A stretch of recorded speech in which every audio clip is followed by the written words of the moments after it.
What's up, guys? It's your boy Trumpson Gamer here, and as promised, this is my Smackdown Live after Mania review. And a lot of things went down on this show. Some good, some crazy, some downright awesome. So let's get started.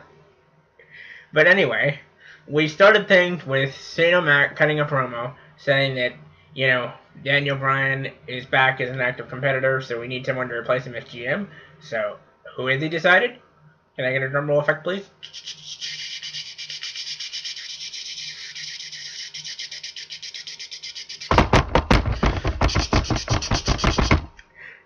His replacement?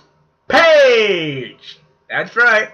24 hours after retiring on Raw, she takes over as the GM of Smackdown. Now, isn't that an odd coincidence? Daniel retires, takes over as Smackdown GM. 2 years later, he's back as an active competitor. Paige retires, takes over as Smackdown GM.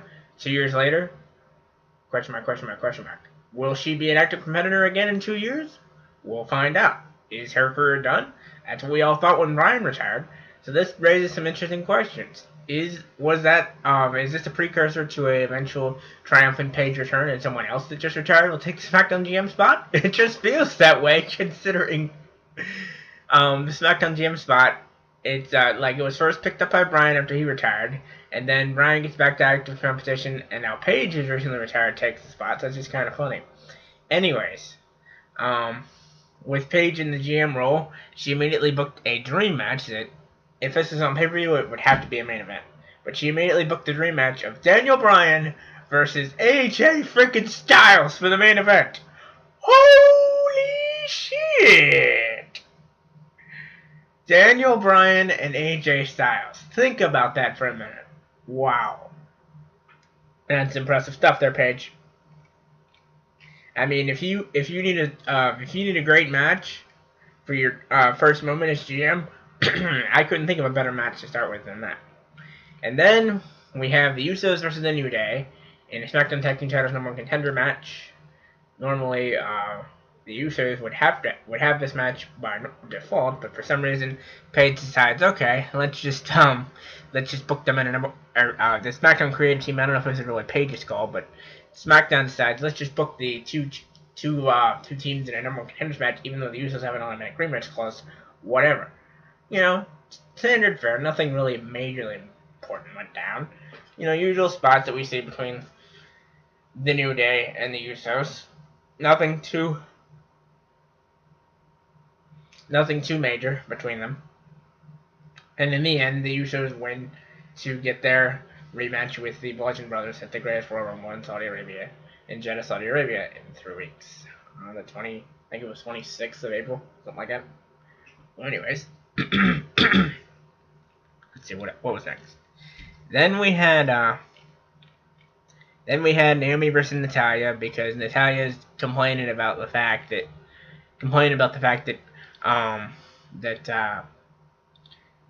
she's complaining about the fact that Naomi won the Women's Royal Rumble when it should have been her. Yada yada. No one wants to hear about her, and the glow is so 7th grade. Basic grade school boy stuff. Nothing special out of that. And we get a match we've seen a million times. Naomi versus Natalya. Nondescript match. Nothing really major happened. And Naomi eventually went over with the what was it? How did she go over? She did a I think it was a crossbody for the pin. I wasn't even really paying attention to the match myself. That's how much I didn't really care about the match. And then we had Charlotte cutting a promo about Mania 34. How she had to dream with them, and then you hear the most beautiful music if you're a fan of NXT here. Oh, oh, oh, oh. That's right. The iconic duo is here. Yeah, baby. They're finally here. We've been calling for them to come up for ages now.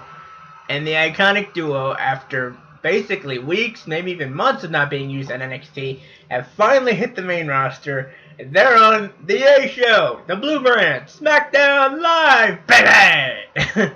Look at me, I sound like Adam Cole, for Christ's sakes. But anyways, they cut a pretty good promo saying that Charlotte's match was good, but it wasn't iconic, as they like to say.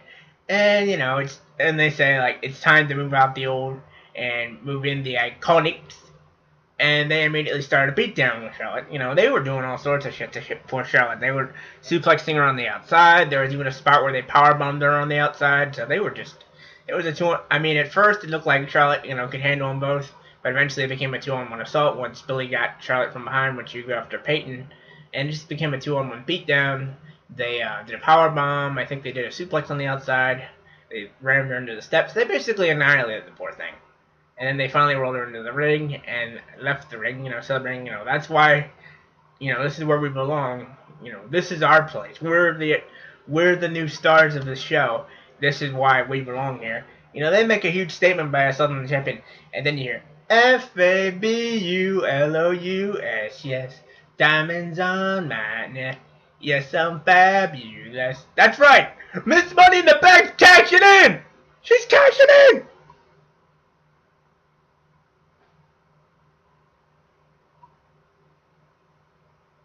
She is cashing in the contract! 287 days! She patiently waited like a champ to cash this bad boy in. 287 days, man! The longest anyone has ever held the contract. I mean, Edge held it 280 days. We thought that was an achievement. Mella goes and holds the thing 287! Good God! So yeah, she comes down, actually drags referee Mike Chioda by his ref shirt into the ring. Corey Graves is over there hyping the damn thing up like he's about ready to have a heart attack. He's Mella's biggest cheerleader right now. And Saxton's over there whining like, oh, Charlotte can't stand, yada yada yada. Shut up, Saxton. We've seen the Money in the Bank cash in a million times. We all know how it goes. When the Money in the Bank briefcase holder comes down, it doesn't matter if the champion literally has their arm broken off. They have to defend the title whether they physically can or not. That's how the Money in the Bank cash-in works. I mean, as long as they're cleared, when that Money in the Bank briefcase holder comes running down to the ring, the champion has no choice but to defend the title. But what was hilarious about it was, she's telling the ref to cash in, and he's just standing there, and Mella's going, ref, cash it in!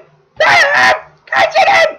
She's just screaming here, so it's like, it's like Mike Chioda had never seen a Money in the Bank cash-in before, for crying out loud.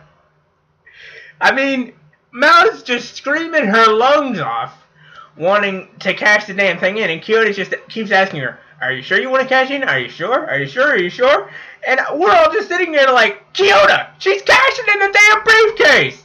Cash in the case, tell the ring announcer, tell Greg Hamilton, have Hamilton make the announcement, and ring the damn bell!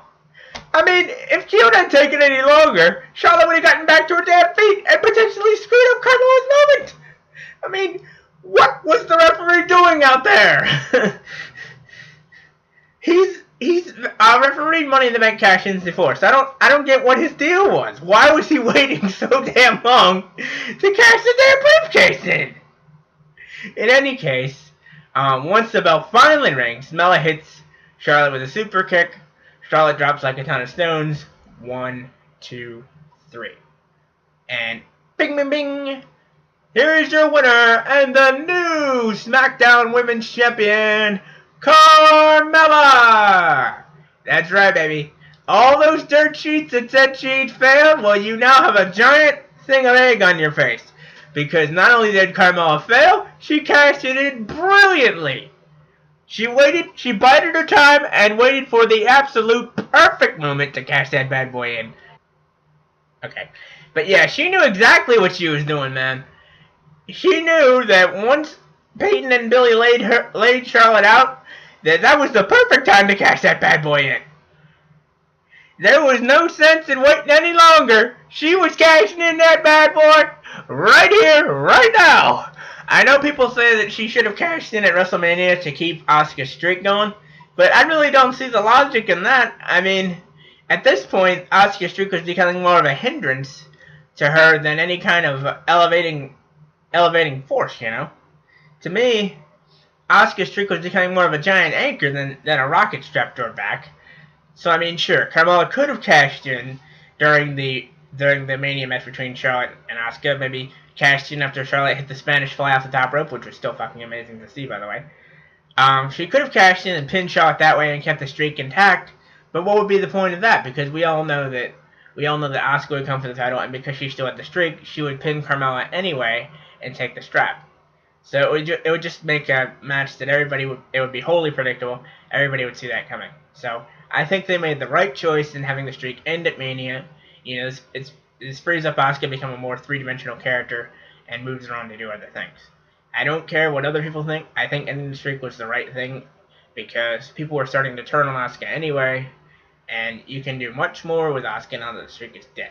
But anyway, you guys heard it here first. Carmella is your new SmackDown Women's Champion. She was freaking ecstatic. She was doing the moonwalk and bragging and doing this. You know, the fake crying thing that Alexa likes to do. She was doing that to Charlotte. So it was hilarious to see her celebrating. It was so over the top and so hammy. It was hilarious. And then we had Randy Orton versus Bobby Roode versus Rusev, U.S. title number one contenders match. It looked like maybe Rusev would have the match won because the crowd was chanting Rusev Day. So did Rusev win? Of course not. That would actually be a smart move. Instead they had Randy hit the RKO out of nowhere on Bobby Roode, pin him for the 1-2-3, and secure another pay-per-view match between Randy Orton and Jinder Mahal. As if the program they had over the WWE Championship wasn't exciting enough, we get to see it again for a mid-card belt. Isn't that brilliant? Note my sarcasm. I mean, we've seen this once, we've seen it a million times already. And then we get to the main event. AJ versus Daniel Bryan. But before that, we got to talk about Nakamura's hilarious interview with Renee. Nakamura was saying, like, you know, maybe I got too emotional, and I'm really sorry for what I did to AJ Styles. You could tell that he was being completely disingenuous and obviously didn't give a damn about AJ in terms of the match and everything. And even Renee picked up on that. And Nakamura delivered the line of the night when she asked, you know, why did you attack AJ Styles? Nakamura just leans in and says, sorry, no speak English, and he winks at Renee. I was rolling over laughing my ass off when he said that. Because I'm thinking to myself, he don't speak English? What the hell do you call that, Nakamura? So yeah, I could already see already that this heel turn will be a great thing for him. Because if he can show that much personality and his promo can come across much more fluid now that he's a heel, I think this will actually be much better for him because he can bolster his promo skills. Only problem he might have is the fact that the fans sing along to his theme song. But then again, they did the same thing for Sami Zayn, and Sami's a heel, so I don't think that'll be a problem. But anyway, if this is what we can get from a heel Nakamura, I can hardly wait to see what happens next.